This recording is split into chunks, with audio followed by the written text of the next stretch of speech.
The wolf. I was hungry. That's it. That's the whole story they don't tell.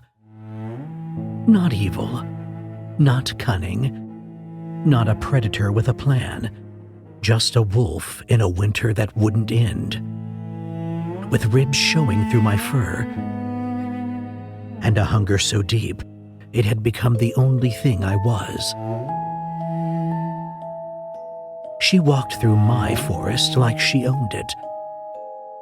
Red cloak, bright as blood against the snow, basket full of food, singing. Do you understand? Singing, while my pack starved, while my pups died one by one in a den that smelled like death. She walked through our graveyard with a basket of bread and meat, and she was singing. They call me the villain. They don't mention the woodcutter's axe, how they hung my skin on a wall like a trophy, how they tell the story to children as a warning.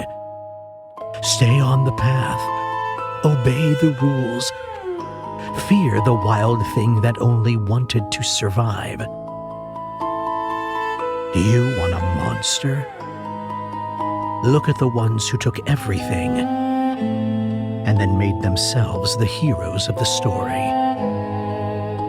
I was just hungry. They were greedy.